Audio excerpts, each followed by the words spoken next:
Hello students, myself Dr. Ashutosh Dwivedi. Now we are going to start fourth lecture on relations and functions from class 12th NCERT part 1. अभी तक हम लोगों ने introduction देखा first chapter का और type of relations के theoretical part को देखा हमने कि किसी रिलेशन को रिफ्लेक्सिव, सिमेट्रिक और ट्रांजिटिव होने के लिए क्या कंडीशन होती है, और जब कोई रिलेशन रिफ्लेक्सिव, सिमेट्रिक और ट्रांजिटिव होता है तो उसे हम इक्विवेलेंस रिलेशन कहते हैं। इन सभी डेफिनेशंस को देखने के बाद सॉल्व एग्जाम्पल नंबर 2, 3 और 4 डिस्कस कर लिया था हमने। फिफ्थ एग्जाम्पल से हम लोग आगे बढ़ेंगे इस लेक्चर में। So look at example number 4. Show that the relation R in the set Z of integers given by this relation, this is the defining statement for the relation, is an equivalence relation. तो question को समझिए। देखिए, सबसे पहले question को समझने में पूरा ध्यान लगाइए। जब तक क्वेश्चन ठीक से नहीं समझेंगे और पीछे जो थियोरेटिकल पार्ट है उसे ठीक से नहीं समझे तब तक आप उसका सोल्यूशन नहीं कर पाएंगे। तो क्वेश्चन को देखते हैं और इसे कनेक्ट करते हैं पीछे की थियरी से, डेफिनेशन से। कह रहे हैं कि एक रिलेशन R है और वो नीचे डिफाइन किया गया है, और किस सेट पे डिफाइंड है ये relation? In the set Z। ये मैं बार बार आपको बताता हूँ कि ये किस सेट पे डिफाइंड है, इसको ध्यान दीजिएगा। In the set Z of integers. Set क्या है? इंटीजर्स हैं। इंटीजर्स रिकॉल कर लीजिए, पॉजिटिव होते हैं, नेगेटिव होते हैं और जीरो भी इंटीजर होता है। Given by this. अब रिलेशन क्या है देखिए, और आपको प्रूव करना है ये रिलेशन इक्विवेलेंस है, यानी आपको सिमेट्रिक, रिफ्लेक्सिव और ट्रांजिटिव तीनों की कंडीशंस को देखना होगा सेटिस्फाई हो रही या नहीं। रिलेशन की डेफिनेशन है A comma B ordered pair, A comma B इस प्रकार से हो, सच दैट, माने इस प्रकार से हो कि 2 डिवाइड्स ए माइनस बी, यानी कि वो सभी ऑर्डर्ड पेयर्स, ध्यान रहे यहाँ ऑर्डर्ड पेयर के दोनों ही एलिमेंट्स सेट Z से बिलोंग करेंगे, क्योंकि इन दी सेट Z ये रिलेशन डिफाइंड है। तो कोई एक इंटीजर a कॉमा दूसरा इंटीजर b यदि इस प्रकार से हो कि a माइनस बी, यानी इस ऑर्डर्ड पेयर में जो पहला इंटीजर है उसे उससे दूसरे वाले इंटीजर को यदि माइनस किया जाए, a माइनस बी लिखा हुआ है साफ साफ, ऑर्डर का ध्यान दीजिए, तो वो नंबर जो आए, a माइनस बी जो नंबर आए वो 2 से डिवाइड होता है अगर, तो ऐसे ऑर्डर्ड पेयर्स इस रिलेशन से बिलोंग करेंगे। तो अब हम देखेंगे R के रिफ्लेक्सिव होने की कंडीशन, यानी ये रिलेशन रिफ्लेक्सिव कब होगा। रिफ्लेक्सिव की डेफिनेशन है a कॉमा a इस रिलेशन से बिलोंग करता है तो वो रिफ्लेक्सिव होगा, और all a belonging to set Z, set of integers. तो यदि कोई भी एक ordered pair a comma a आप लेते हैं, यानी एक इंटीजर में से उसी इंटीजर को माइनस करें, अगर यहाँ आप a कॉमा a लेंगे तो यहाँ a माइनस a हो जाएगा, तो a माइनस a क्या होगा? 0 होगा। किसी भी एक इंटीजर से दूसरे इंटीजर को माइनस करेंगे तो 0 होगा, तो 0 को 2 से डिवाइड करेंगे तो 0 आएगा। तो ऐसा कोई भी इंटीजर आप a ले लें, for every integer belonging to set Z, है ना, रिफ्लेक्सिव होगा। 0/2 क्या होगा? 0 आ जाएगा। तो रिफ्लेक्सिव होने की कंडीशन पूरी तरह सेटिस्फाई हो रही है for all a belongs to. ये फॉर ऑल पे हमेशा ध्यान देंगे, क्योंकि एक भी अगर ऐसा इंटीजर का ऑर्डर्ड पेयर मिल जाता जो इस कंडीशन को सेटिस्फाई नहीं करता तो ये रिफ्लेक्सिव ना होता। फॉर ऑल बहुत इंपॉर्टेंट है, और इसी को बहुत ध्यान से आपको ढूंढना होता है कि कहीं कोई ऐसी कंडीशन तो नहीं मिल रही है जो एक भी कंडीशन अगर इस रिलेशन को नहीं सेटिस्फाई करेगी तो वो रिफ्लेक्सिव नहीं होता। इसी तरह सिमेट्रिक के लिए देखेंगे further, if a comma b belongs to R। अब a कॉमा बी यदि R से बिलोंग करता है, इसका मतलब इफ, जैसे ही आप बोलते हैं इफ, मतलब आप एज्यूम कर ले रहे हैं। इफ का मतलब, इफ बोलने का रेलेवेंस बहुत ज्यादा है, ये समझिए। यहाँ आप एज्यूम कर ले रहे हैं कि a कॉमा बी बिलोंग कर रहा है R से, देन और फिर आप चेक कर रहे हैं कि क्या b कॉमा a भी R से बिलोंग करेगा। तो आधी चीज को आप एज्यूम कर रहे हैं और नेक्स्ट हाफ को आप इस एजम्पशन पे इसको एज्यूम करने के बाद चेक करते हैं कि वो सही है या नहीं, उसकी ट्रुथ वैल्यू। तो a कॉमा बी को अगर हम सही माने तो इसका आशय होगा कि a माइनस बी को 2 डिवाइड करेगा, 2 डिवाइड से माइनस बी। तो अगर ऐसा मान के हम देखें कि क्या b माइनस ए को भी 2 डिवाइड करेगा, अगर करेगा तो b कॉमा ए भी इस रिलेशन को सेटिस्फाई करेगा और ये रिलेशन सिमेट्रिक हो जाएगा, क्योंकि सिमेट्रिक होने की कंडीशन क्या है कि if a comma b belongs to r and it implies that b comma a also belongs to R. तो for all a and b belonging to the set Z ऐसी कंडीशन हो तो symmetric होगा। तो बिल्कुल सही है, यहाँ सेटिस्फाई करेगा। कोई भी आप दो इंटीजर लेते हैं तो और पहले a लेते हैं, फिर b को a माइनस बी निकालें, फिर b माइनस ए निकालें, तो यदि a माइनस बी 2 से डिवाइड होगा तो b माइनस ए भी 2 से डिवाइड होगा। एग्जाम्पल के लिए आप कोई भी दो ऐसे इंटीजर्स ले लीजिए जो इस प्रकार से हों। आप देखिए कोई भी दो कौन से लेने हैं, जो इफ मतलब यहाँ बिलोंगिंग टू आर। आप ऐसा कोई इंटीजर का पेयर नहीं लेंगे जो आर से बिलोंग नहीं कर रहा है और उसके बाद देन वाली कंडीशन को टेस्ट करेंगे, तो आप गलत करेंगे। ऐसी गलती बराबर लोग करते हैं। इफ देन है तो इफ पहले आप ऐसा ही ऑर्डर्ड पेयर लेंगे जो आर से बिलोंग कर रहा हो। यानी आप अगर यहाँ पे 5,3 ले लेते हैं तो 5,3 क्या होगा, 5 माइनस 3 करेंगे 2 आएगा, 2 को 2 डिवाइड करेगा, बिल्कुल सही है, आर से बिलोंग कर रहा है, यानी हम इस कंडीशन को सेटिस्फाई करने वाला ही ऑर्डर पेयर लिए हैं। तो अगर ऐसा है 5,3 बिलोंग कर रहा है तो अब 3,5 बिलोंग करेगा या नहीं यही देखना है हमें। तो 3 में से 5 को माइनस करेंगे तो -2 आएगा, -2 भी 2 को डिवाइड 2 से डिवाइड होगा, इसलिए यह क्या है, सिमेट्रिक होगा। ठीक है, नेक्स्ट आगे देखिए। अब ट्रांजिटिव के लिए देखेंगे। If a comma b belongs to r and b comma c belongs to r। अब देखिए इफ के साथ क्या बात है, क्या एज्यूम करना है, दो चीजों को एज्यूम करना है। ये पीछे हमने सिर्फ एक को इफ और देन देखा था, अब यहाँ क्या है, if a comma B and b comma C दोनों ही r से बिलोंग करें, यानी कि यहाँ का जो दूसरा एलिमेंट है b वो यहाँ पे पहला एलिमेंट होना चाहिए। तो मान लेते हैं कि दो ऐसे इंटीजर्स ए बी हैं जो आर से बिलोंग कर रहे हैं और बी सी हैं जो आर से बिलोंग कर रहे हैं। तो a माइनस बी 2 से डिवाइड होगा क्योंकि ये रिलेशन r से बिलोंग कर रहा है, according to definition of relation हम मान रहे हैं।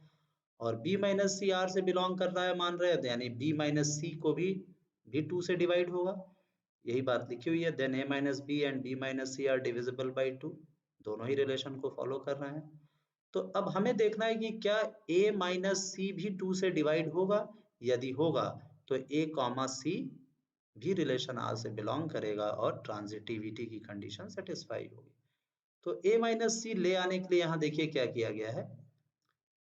आप देखिए एक सिंपल सा अलजेब्रिक मैनिपुलेशन है, a minus B plus B minus C करेंगे तो ब्रैकेट खोलने पे b और b कैंसिल हो जाएगा, प्लस b माइनस b, बचेगा क्या, a माइनस सी।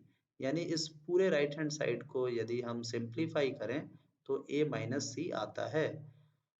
और हमें पता है कि ये भी 2 से डिवाइड हो रहा है और ये भी 2 से डिवाइड हो रहा है, क्योंकि हमने एज्यूम किया है ये भी रिलेशन R से बिलोंग कर रहा है, ये भी रिलेशन R से बिलोंग कर रहा है, ये दोनों ऑर्डर्ड पेयर्स R से बिलोंग कर रहे हैं, मतलब ये भी 2 से डिवाइड हो रहा है और ये भी 2 से डिवाइड हो रहा है। तो यदि दो नंबर्स 2 से डिवाइड हो रहे हैं तो उन दोनों का जो सम होगा, सम वो क्या आ रहा है, ये आ रहा है सिंप्लीफाई, ये भी 2 से डिवाइड होगा। कोई भी दो नंबर्स अगर 2 से डिवाइड हो रहे हैं तो उनका सम भी 2 से डिवाइड होगा। ये आप लिख के एग्जाम्पल करके देख सकते हैं। ध्यान रहे ए बी सी यहाँ पर इंटीजर्स हैं इन दिस सेट Z, सारी बात हो रही है, ये भूलिएगा नहीं किस सेट पे आप रिलेशन को टेस्ट कर रहे हैं। तो ये हमेशा ही 2 का फैक्टर होगा, इवन नंबर होगा, इसलिए लिखा है इज इवन। वाई जो मैंने अभी एक्सप्लेन किया रीजन इसका। So a minus c is divisible by 2 and this shows that R is transitive. तो अब तीनों ही कंडीशन सेटिस्फाई हो गई, reflexive, symmetric and transitive.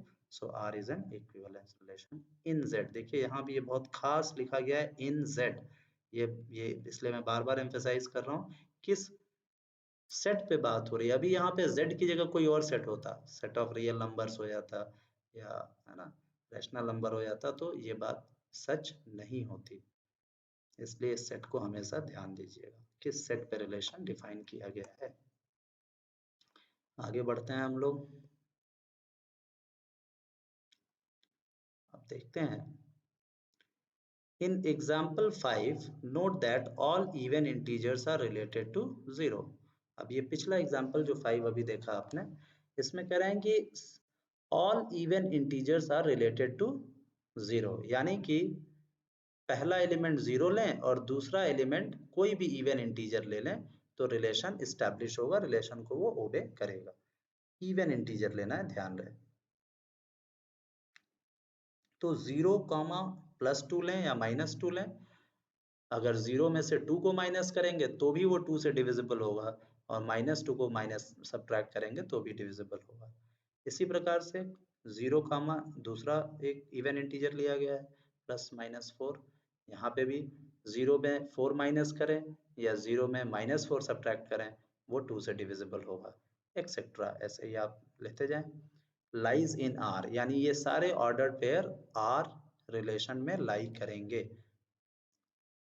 And no odd integer is related to 0, और कोई भी अगर आप ऑड इंटीजर लेते हैं यहाँ पे इमेज की जगह पे सेकंड नंबर जो ऑर्डर्ड पेयर में, तो 0 +-1 लें तो भी 2 से 0 -1 2 से डिविजिबल नहीं होगा, 0 -3 या 0 -3 करेंगे तो डिविजिबल नहीं होगा। तो इस बात को यहाँ पे क्लासिफाई किया गया है दो पार्ट्स में पूरे रिलेशन को। Do not lie in are.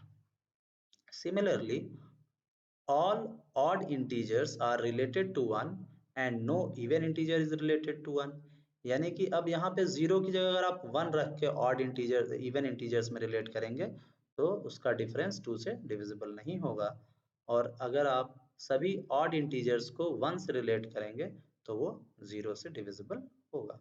यही बात यहाँ लिखी गई, इसको आप चाहें तो लिख के देख सकते हैं। ऐसे ही ऑर्डर्ड पेयर्स बना लीजिए 1 के साथ भी, इवन इंटीजर्स के और ऑड इंटीजर्स के। Therefore the set E, अब ये एक सेट की बात हो रही है, ध्यान दीजिएगा, set E of all even integers and the set O of all odd integers are subsets of Z satisfying following conditions। अब देखिए कह रहे हैं कि जो Z है, सेट ऑफ ऑल इंटीजर्स, उनको दो भाग में बांट लीजिए, इवन और ऑड में। ऑड इंटीजर्स भी होते हैं, इवन इंटीजर्स भी होते हैं। ई नाम दे दिया गया सभी इवन इंटीजर्स के सेट के को, और ओ नाम दे दिया गया सभी ऑड इंटीजर्स के सेट को, और वो दोनों ही ई और ओ जेड के सबसेट होंगे। इसमें यह बहुत क्लियर है, और कुछ कंडीशन सेटिस्फाई कर रहे हैं जिसको यहाँ मेंशन किया गया है। पहली कंडीशन जो सेटिस्फाई कर रहे हैं, all elements of E are related to each other and all elements of O are related to each other। इसको ध्यान से समझिए, यानी कोई भी इवन, अब आप देखिए रिलेशन क्या था, आइए फिर से रिलेशन पे, कोई भी यहाँ पे आप इवन इंटीजर लें और यहाँ भी इवन लें, ए की जगह भी इवन, बी की जगह भी इवन, तो उन दोनों का डिफरेंस भी इवन आएगा और वो 2 से डिविजिबल होगा, यही बात कही जा रही। और अगर इन दोनों को ही ऑड लिया जाए तो भी उन दोनों का डिफरेंस इवन आएगा और वो 2 से डिविजिबल होगा। आप एग्जांपल लेके देख सकते हैं, यही कंडीशन यहाँ मेंशन की गई है कि ई के सारे एलिमेंट्स आपस में एक दूसरे से रिलेट हो रहे हैं अकॉर्डिंग टू गिवन रिलेशन, और ओ के सारे एलिमेंट्स भी आपस में रिलेट हो रहे हैं अकॉर्डिंग टू गिवन रिलेशन। दूसरी एक कंडीशन जो ये सेटिस्फाई कर रहे हैं, no element of E is related to any element of O and vice versa. बिल्कुल सही है। अगर आप एक इवन नंबर लें इंटीजर और कॉमा ऑड नंबर लें तो ऐसे ऑर्डर्ड पेयर्स इस रिलेशन को सेटिस्फाई नहीं करेंगे, या पहला नंबर ऑड लें और दूसरा इवन लें ऑर्डर्ड पेयर में तो भी वो ऑर्डर्ड पेयर्स इस रिलेशन को सेटिस्फाई नहीं करेंगे। Third condition, E and O are disjoint. बिल्कुल सही है, कोई भी नंबर जो इवन है वो ऑड नहीं होगा, जो ऑड है वो इवन नहीं होगा, तो इस सेट का कोई भी एलिमेंट इधर नहीं दिखाई देगा और इधर का कोई भी एलिमेंट इधर नहीं मिलेगा, तो ये दोनों डिसजॉइंट हैं। डिसजॉइंट मींस दो सेट्स जिनमें कोई भी एलिमेंट कॉमन ना हो, नॉट अ सिंगल एलिमेंट। ऐसे सेट्स को हम डिसजॉइंट, जो कहीं भी ज्वाइन ना करते हो, उन्हें डिसजॉइंट एलिमेंट कहते हैं, सेट्स कहते हैं। And z is equal to E union O, बिल्कुल सही है। इन दोनों सेट्स को यदि यूनियन कर दिया जाए, यानी यूनाइट कर दें, इसके सारे एलिमेंट्स और इसके सारे एलिमेंट्स इकट्ठा करके एक सेट बनाए, तो सारे इंटीजर्स मिल जाएंगे हमें। इवन और ऑड को मिला दिया है, z मिल जाएगा हमें। उसमें हमें जीरो को भी इंक्लूड करना होगा, क्योंकि जीरो भी एक इंटीजर होता है, neither negative nor positive. Now the subset E is called the equivalence class containing zero। देखिए, सबसेट किसका सबसेट है ये E? Z का सबसेट है। The subset E, subset of which set? Z set। The subset E is called the equivalence class containing zero। यानी कि E को हम इक्विवेलेंस क्लास कहते हैं जो जीरो कंटेन करता है, यानी कि जीरो के साथ किसी भी इवन नंबर का ऑर्डर्ड पेयर बनाए तो वो रिलेशन को सेटिस्फाई कर रहा है। कंटेनिंग जीरो का मतलब यही है यहाँ। एंड इज डिनोटेड बाय, एक स्क्वायर ब्रैकेट में जीरो लिख दें, इसको इस तरह से डिनोट किया जा रहा है। डिनोट करने का खास तरीका आप देख लीजिए। Similarly O is equivalence class containing one, इसका मतलब क्या हुआ? And is denoted by one, यानी कि वन के साथ किसी भी ऑड नंबर का ऑर्डर्ड पेयर बनाए तो वो रिलेशन को सेटिस्फाई कर रहा है, पीछे डिस्कस किया गया है। और इसको डिनोट ऐसे कर रहे हैं, स्क्वायर ब्रैकेट में वन लिख के। Note that this equivalence class, zero वाला जो है containing zero, is not equal to this equivalence class containing one, comma this is equal to 2r and one, this is equal to 2r plus one. ठीक है, यानी किसी भी odd number को ये इसको 2r से डिनोट कर रहा है और इसको 2r प्लस वन से डिनोट कर रहे हैं। r belongs to z। In fact, what we have seen above is true for an arbitrary equivalence relation R in a set X।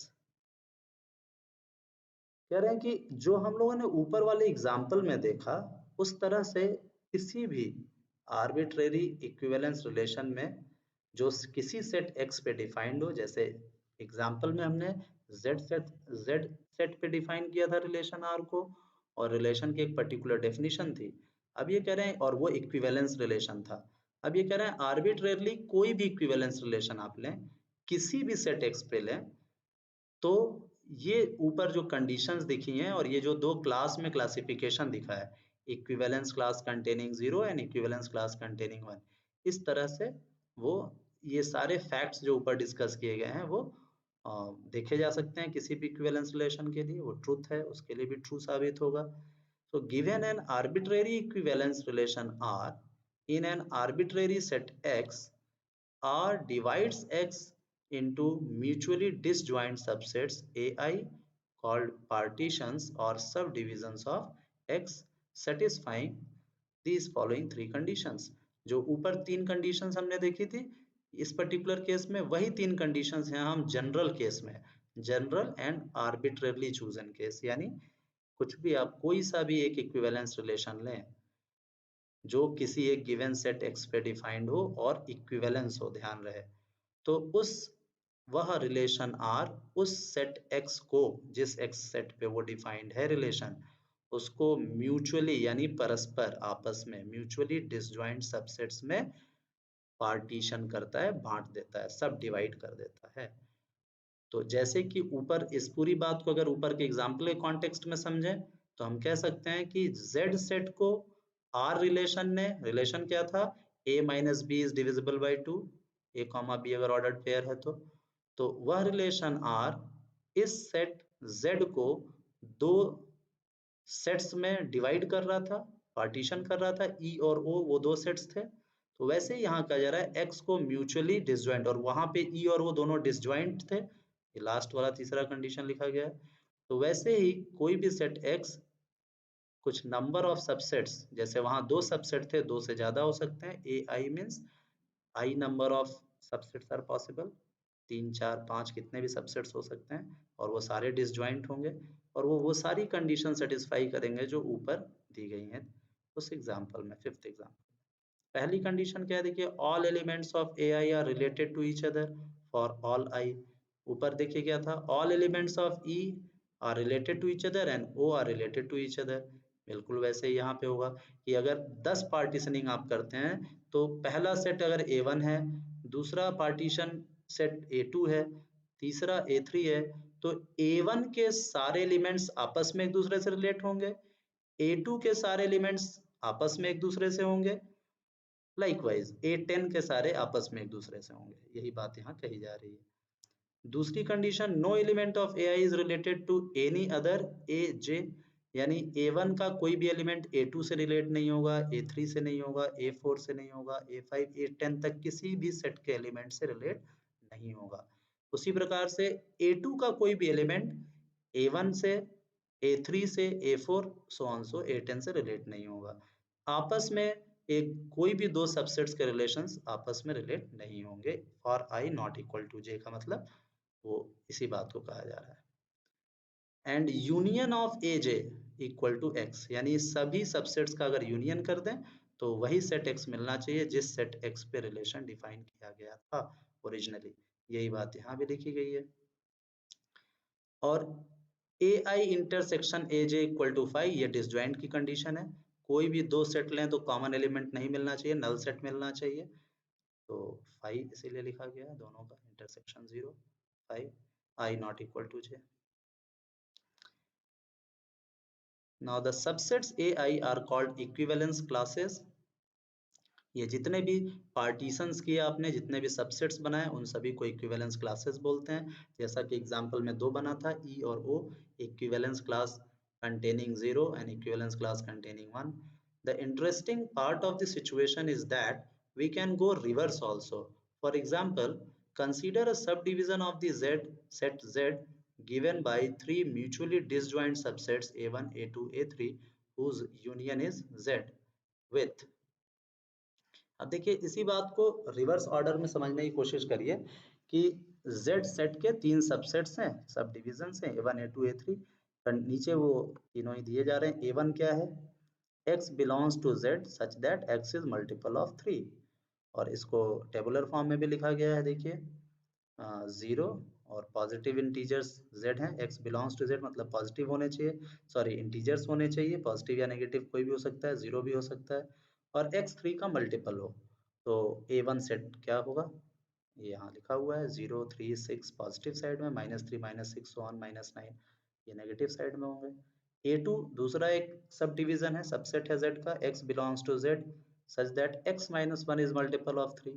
तो अब ये कौन से नंबर्स हो जाएंगे? 1, 4, 7 so on, -2, -5। अब x यहाँ पे कोई भी एक आप इंटीजर लीजिए, z is x is what z, और -1 करिए मल्टीपल ऑफ 3। तो अब -5 जैसे है, या -2 है, या 1 है, या 4 है। जैसे 4 है, 4 यहाँ पे रखिए, 4 - 1 3, 3 आ गया, मल्टीपल ऑफ 3 है।